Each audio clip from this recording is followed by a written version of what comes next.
할렐루야. 고맙습니다. 우리 옆에 있는 분들 보시면 인사하겠습니다. 잘 나오셨습니다. 반갑습니다. 할렐루야. 할렐루야. 고맙습니다. 한 주간도 잘 보내셨죠? 네. 건강하실 줄로 믿습니다. 고맙습니다. 자, 우리 지난 주일에 부활 주일을 맞이했지 않습니까? 부활 이후의 첫 주일입니다. 오늘 부활절만큼이나 되게 중요한 주일이거든요.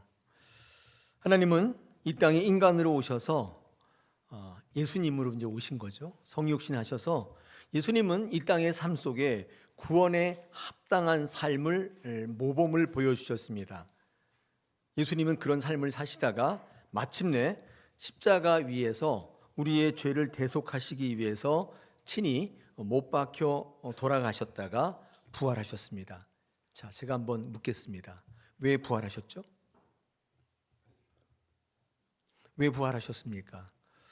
오늘 설교 제목 그대로 부활에서 사명으로인 것입니다. 부활한 많은 사람들, 죽었다가 살아난 많은 사람들에게 그 예수와 같은 삶을 살아가게 하시기 위한 것입니다. 죽으셨어요. 죄를 다 대속하시고 죽으셨는데 다시 부활하셨어요. 부활하신 이유는 그 예수 그리스도의 삶을 쫓아 살라고 하는 주의 명령인 것입니다. 우리 주변에 많은 믿음의 선진들이 있습니다. 성경책에도 많이 기록되어 있는데 그분들을 살펴보면 공통점이 뭐냐면 모두 사명의 삶을 살았다는 공통점이 있습니다. 그런데 어떻게 이런 사명을 감당할 수 있었을까 조사를 해보잖아요. 그러면 한결같이 다 부활을 체험한 사람들이에요. 다 부활을 경험한 사람들이에요.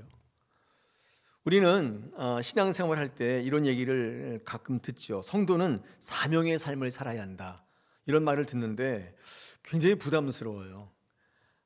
그런 거 하고 싶지 않은데 계속 성도는 사명의 삶을 살아야 한다고 하는데 이게 무슨 말인지 잘 몰랐는데 왜 그러냐면요. 성도는 어떤 분을 성도라고 하냐면 죽었다가 살아난 사람을 성도라고 하는 겁니다. 부활을 경험한 사람이에요. 여러분, 그분들은 무조건 사명의 삶을 살아야 한다는 명령이 있습니다. 오늘 설교 그대로 부활에서 사명으로 해요. 저는 죽었다 살아난 적이 없는데요. 그렇게 말씀하실 수 있잖아요. 세례가 있습니다. 세례. 이 세례는요 굉장히 중요한 교회 공식적 사건인데 여기서 세례 안 받으신 분 없잖아요. 세례는 죽었다가 다시 살아나는 사건이에요. 물속에 들어갔다가 내 모든 것들이 다 죽고 다시 살아나는 것이거든요. 세례를 받은 모든 성도들은 어떤 명령을 추가로 받고 있냐면 사명의 삶을 살아야 한다는 것입니다. 우리 모든 믿음의 선진들이 그렇게 살았듯이 우리도 살아났다면, 다시 부활했다면 우리는 사명의 삶을 살아야 하는 것입니다. 할렐루야. 그런 의미에서 우리 옆에 있는 분들에게 한 번 더 인사했으면 좋겠습니다. 사명 감당하시기를 바랍니다. 할렐루야. 네, 고맙습니다. 할렐루야. 네, 별로 기쁘지 않죠? 그런데 어떻게 해요? 그게 사실인 걸. 제가 다 조사하지는 못했는데 오늘 제가 두 분을 소개하려고 하거든요. 성경의 인물. 물론 세상에서 성공한 많은 성공자들이 있는데 그들이 어떻게 살았는지를 여러분에게 소개하고 싶지 않습니다. 성경에 있는 분들이, 부활을 체험한 분들이 어떻게 사명의 삶을 살았고 하나님 안에서 승리를 선포받았는지를 두 분을 추려서 다는 조사하지 못했지만 제가 몇 분을 조사해 보니까, 몇 명을 조사해 보니까 다 사명의 삶을 사는 사람들이에요. 근데 그 힘이 어디서 났나 봤더니 다 부활을 체험한 분들이에요. 여러분, 사명이란 말을 우리가 참 많이 쓰고 있는데 제가 지금 설교 초반에 사명이란 말을 지금 몇 번 했는지 몰라요. 이 사명이란 말을 참 많이 쓰는데 실제로 신구약 성경을 통틀어 보면 이 사명이란 말은 딱 두 군데 있습니다. 근데 그것도 사도 바울에 향해서만 딱 두 군데 있어요. 고린도전서 9장 17절하고 오늘 읽으신 여러분 본문 24절에 보니까 내가 달려갈 길과 주 예수께 받은 사명, 이 사명이 딱 나와요. 요 두 군데만 딱 나와요. 심지어는 예수님의 수제자였던 베드로에게서도 이 사명의 단어는 발견되고 있지 않습니다. 그러니까 이 사명이란 말은요, 이 사도 바울의 사역과 신앙을 설명하는 말로 전용되고 있는 말이에요. 사도 바울에게만 이렇게 적용되고 있어요. 이 사명이란 단어가 왜 사도 바울에게만 쓰이는 전용어가 되었을까요? 여러분 이 사명이 뭔지 아세요? 사명? 앞에 화면 보시면 저런 거예요. 사명. 이 사명이라는 게 이 불일 사자의 목숨 명자를 합한 건데, 앞에 사자 불일 사자를 보시면 그걸 분석하면 저렇게 되는데, 맨 마지막에 빛일 획이 있는데 저게 칼도자입니다. 그러니까 이 부린다, 어떤 일을 한다는 말에 칼이 들어가 있어요. 아니, 일을 하는데 칼이 있을 필요가 뭐가 있어요? 이게 무슨 말이죠? 이 사명이라는 것은요, 이게 칼을 겨누고 있는 거예요. 누군가가 나에게 칼을 겨누고 있어도 해야 할 일을 우리는 사명이라고 부르는 거예요. 그냥 때에 따라서 취미로 하는 게 아닙니다. 상황에 따라서 하는 게 아니에요. 하고 싶을 때 하고, 하고 싶지 않으면 안 하는 게 아니에요. 내 마음에 들면 하고, 내 뜻에 맞으면 하고, 뭐 기쁘면 하고, 기쁘지 않으면 설렁설렁 억지로 하고, 그런 게 아닙니다. 이 사명은 그냥 칼을 딱 대고 있기 때문에 죽어도 가야 되는 길인 거예요. 여러분, 사도 바울에게 있어서 이처럼 죽어도 해야 할 일, 사명이라는 게 뭐였나? 오늘 24절에 분명히 나와 있습니다. 내가 달려갈 길과 주 예수께 받은 사명이 뭐냐고 되냐면 곧 하나님의 은혜의 복음을 증언하는 일이다, 이렇게 되어 있습니다. 이 일을 마칠 때까지는 내 생명도 귀한 것으로 여기지 않겠다, 즉 목숨을 걸겠다는 거예요. 도대체 그 일이 얼마나 귀한 일이길래 목숨까지 걸면서 그 일을 해야 되는가 궁금하지 않으세요? 왜 사도 바울은 이렇게까지 목숨을 걸면서까지 복음을 전하는 삶을 살아야만 했을까? 그냥 대충 하면 안 됐을까? 왜 이렇게 무리했을까? 하고 싶으면 하고, 상황이 안 되면 못하고, 피곤하면 안 하고, 이렇게 하면 안 되었을까? 왜 이렇게 목숨까지 걸면서 해야만 했을까? 이런 질문이 있었어요. 여러분, 그 답이 뭐냐면요, 사도 바울은 자기가 경험했던 부활 때문입니다. 여러분, 이 부활이요, 사명으로 다가왔기 때문에, 좀 더 얘기하면 부활이요, 빛으로 다가왔기 때문이에요. 교회 역사적으로 부활을 듣고 배워서 이 부활이 역사적으로 있었던 사건이라는 것을 믿는 사람들은, 아는 사람들은 많이 있는데, 정작 그들의 삶 속에서 실제 부활의 능력을 누리면서 이 주님이 당부하셨던, 주님이 이 땅에 사셨던 그 삶을 살아가는 사람들은 그리 많지 않습니다. 그냥 알고만 있어요. 그러나 사도 바울은 실제적인 부활을 살았던 대표적 인물입니다. 오늘 두 인물을 소개할 텐데 그 중에 첫 번째 인물입니다. 자, 그가 어떤 부활을 체험했느냐? 첫 번째는요, 회심입니다. 회심. 이 사도 바울의 회심은 극적이었습니다. 이 사도 바울은 예수를 믿는 사람을 잡으러 안디옥으로 말 타고 달려가다가 이 다메섹에서 예수를 만나서 땅에 꼬꾸라집니다. 그때 예수님을 정통으로 만나게 돼요. 사도 바울이 안디옥으로 예수 믿는 사람들을 잡으러 간 이유가 뭐냐면 그게 정말 하나님을 위한 일이라고 믿었기 때문이에요. 뭐라고요? 내가 예수 믿는 사람을 잡아 죽이는 게 하나님을 기쁘시게 하는 일이라고 생각했기 때문이라는 거예요. 그것이 하나님을 대적하는 일이라는 것을 생각도 못했어요. 그 일이 하나님을 대적하는 일이라는 것은 생각도 못했어요. 여러분, 우리가 행하고 있는 일, 여러분이 주장하는 일들이 있잖아요. 옳다고 막 주장하는 것들이 정말 하나님이 원하시는 일인지, 하나님을 대적하는 일인지, 하나님이 기뻐하시는지 한번 생각해 보실 필요는 있어요. 한번 생각해 보세요. 여러분이 옳다고 생각하고 주장하는 것들이 있잖아요. 이게 정말 하나님을 위한 일인가, 하나님을 대적하는 일인가 한번 생각해 보실 필요 있어요. 5초간 시간 드릴게요. 내가 주장하는 것들. 사도 바울은요, 이 일이 하나님을 적대하는 일, 대적하는 일이라고는 꿈에도 생각 못했어요. 그렇게 열심히 말을 타고 달려가서 예수 믿는 사람을 잡아 죽였단 말이에요. 만약에 사도 바울이 다메섹에서 예수를 만나지 못하고 계속 달려갔다면 그 길은 분명 죽는 길이었을 거예요. 왜요? 예수님을 대적하는 데 살 수가 없잖아요. 그러나 사도 바울은 다메섹에서 예수를 만나 죽는 자리에서 돌이킬 수 있었습니다.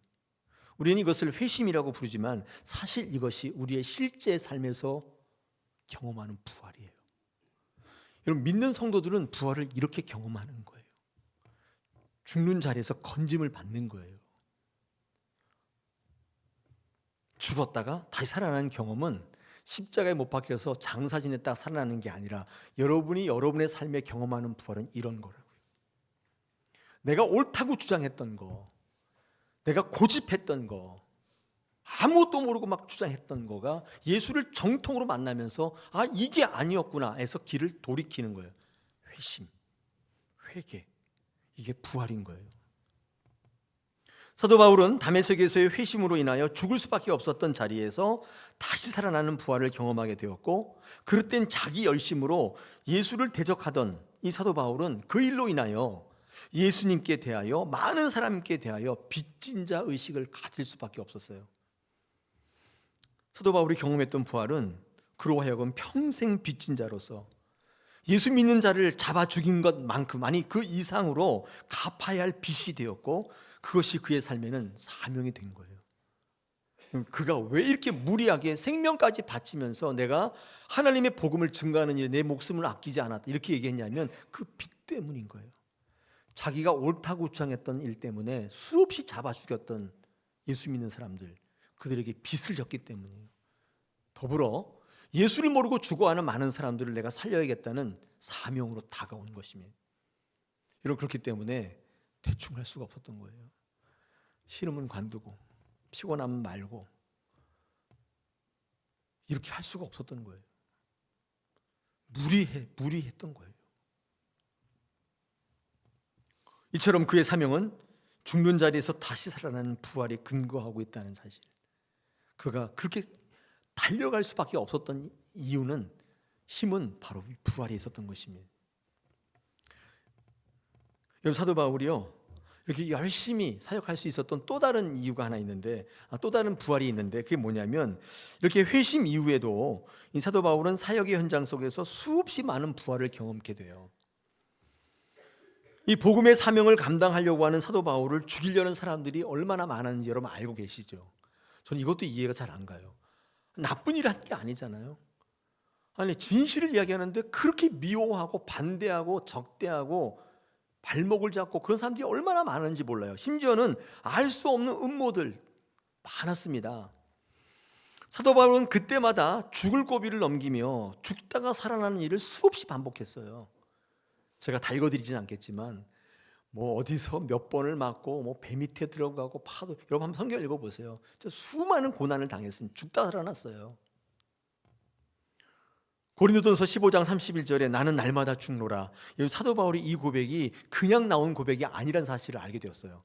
그냥 한 말인 줄 알았는데 설교를 쓰다 보니까 이 고백이 그냥 나온 고백이 아니구나. 그는 진짜 죽을 뻔했구나.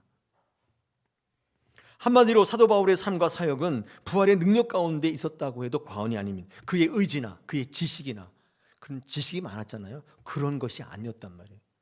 다메섹에서 꼬꾸라지고 삶에서 매일 죽고 살아나는 그 부활이 없었다면 사도 바울은 끝까지 달려갈 수 없었어요. 디모데후서 4장의 8절에서 나는 선한 싸움을 싸우고 믿음을 지키고 달려갈 길을 마쳤다. 저는 그거 그냥 하는 소리인 줄 알았어요. 여러분, 그렇게 할 수 있었던 힘이 뭐냐? 부활을 본 거예요. 죽었다 살아난 거예요. 사도 바울의 부활의 신앙은 그의 사역 가운데 닥쳐오는 모든 어려움을 이겨내는 실질적인 능력의 원천이 되었던 것입니다. 그래서 그는 더 이상 죽음이 두렵지 않는, 죽음의 공포와 위협에 끌려다니며 위축되고 움츠러들지 않는, 오히려 주 안의 길을 갈망하는 삶과 신앙이 되어서 그야말로 끝까지 달려갔던 거예요. 말려도 소용없었어요. 아까 읽었잖아요. 아니 도대체 이게 뭔데 생명조차 조금도 귀한 것을 여기지 않는, 이렇게까지 할 필요가 있어? 아니 소사고 장가가고 시집가고 사업해야지 이렇게까지 뭐하러 해? 나는 이거 참 이해가 안 가. 그런 분들 계시죠? 한번 생각해 보세요. 이 생명의 빚진 자가 되어가지고 사도 바울은 이렇게 고백할 수밖에 없었던. 여러분, 오늘 이 본문의 이 본문의 배경도 마찬가지인데요. 이 사도 바울은 지금 죽는 자리로 가고자 하고 있습니다.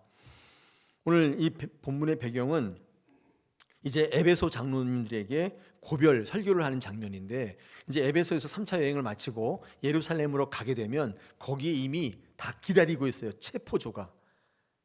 무조건 잡아서 죽인다. 많은 사람들이 이 사도 바울에게 거기 가면 안 된다고, 죽는다고. 그런데도 불구하고 이 사도 바울은 지금 거기를 가겠다고 하는 거예요. 여러분 22절 보십시오. 거기 뭐라고 되어 있냐면, 보라 이제 나는 성령에 매여 예루살렘으로 가는데 거기서 무슨 일을 당할는지 알지 못한다. 그게 불확실하다는 거예요. 23절, 오직 성령이 각 성에서 내게 증언하여 결박과 환난이 나를 기다린다 하시나. 24절, 나는 가야 하겠다. 복음을 증언하는 일을 마칠 때에는 내 생명조차 조금 더 귀한 것으로 여기지 않는다. 그러면서 눈물에 유언을 하잖아요. 25절 보면, 원래 이게 좀 울어야 되는데, 보라 내가 여러분 중에 왕래하며 하나님의 나라를 전파하였으나 이제는 여러분이 다 내 얼굴을 다시는 못 볼 줄 알아라. 작별 인사하는 거잖아요. 오늘 본문에도요, 지금 사도 바울은 죽는 자리로 간다고 합니다. 여러분, 사도 바울은 죽지 않기 위해서 몸부림치는 삶을 산 사람이 아닙니다. 끝까지 달려갈 수 있는 이 성도의 힘, 바로 이 부활신앙이라는 것을 우리에게 알려주고 있어요. 여러분, 우리가 어떤 일을 하든지 마찬가지 아니겠습니까? 죽다가 살아난 사람들은 못 말려요. 그 사람은. 여러분, 이게 병 들었다가 죽다 살아난 사람 있잖아요. 그 사람은 완전히 달라요. 우리 신앙생활 할 때 조금 그렇잖아요. 흐지부지.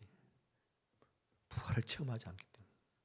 부활이 있으면 반드시 사명으로 가게 돼 있어요. 예수님이 왜 부활하셨냐고요? 죽지 않게 하기 위해서? 아닙니다. 예수님이 사셨던 그 사명의 길을 걷게 하시기 위한 거예요. 여러분도 부활하라고 이야기하는 이유가 바로 거기에 있습니다. 여러분, 성도의 삶도 마찬가지입니다. 사도 바울도 우리는 사도 바울과 같지는 않지만, 누가 우리를 죽이려고 쫓아다니는 건 아니지만, 우리의 삶의 자리에는 너무나 힘들고 어려운 일이 많이 있으면 죽을 것 같아요. 너무 힘들어요. 여러분, 이것을 이기는 길은 멈추는 길이 아닙니다. 오직 한 가지, 주님을 만나는 길이에요. 여러분, 제가 성경적으로 권면드리는 것이 제 얘기를 하는 게 아니에요. 믿으시기를 축복합니다. 죽을 것 같죠? 안 죽습니다. 멈추시면 안 돼요. 힘들다고 무덤 속에 누워 계시면 안 되는 겁니다. 아무것도 할 수 없는 무덤을 박차고 나와서 다시금 사명의 자리에 서는 거, 여러분, 이거 예수님의 부활이에요.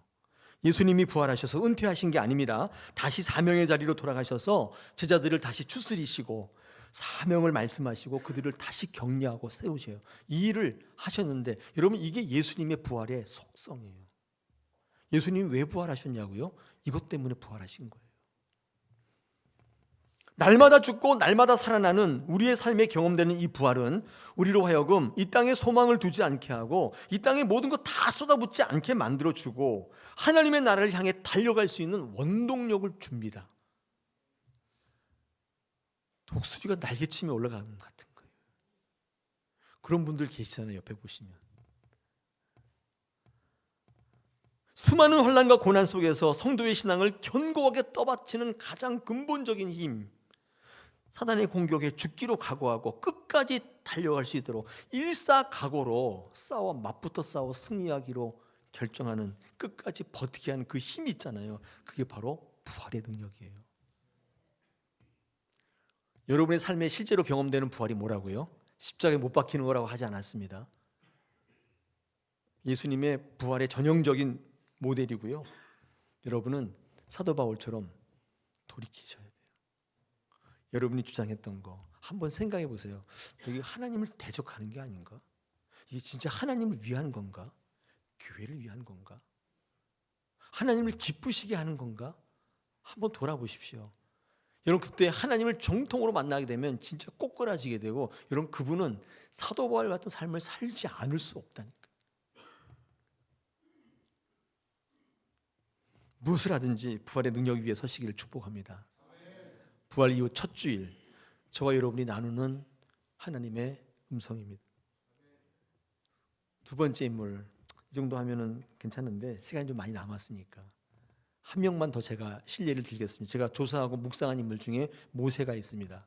여러분, 모세는 이름 자체가 건짐을 받았다는 뜻입니다. 실제로 물에서 건짐을 받았습니다. 애굽에 애를 다 죽인다고 해갖고 모세 엄마가 이 광주리에다가 이 모세를 태워서 물에 떠내려 보내잖아요. 근데 바로의 공주가 이 모세를 건져냅니다. 그래서 이름도 모세예요. 죽는 자리에서 건짐 받았다는 뜻입니다. 모세는 어떤 자예요? 부활한 자인 것입니다. 다시 살리심을 받은 자인 겁니다.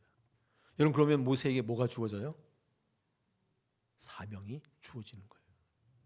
아, 나 살았다. 나 살았네. 이걸로 끝나는 게 아니에요, 여러분.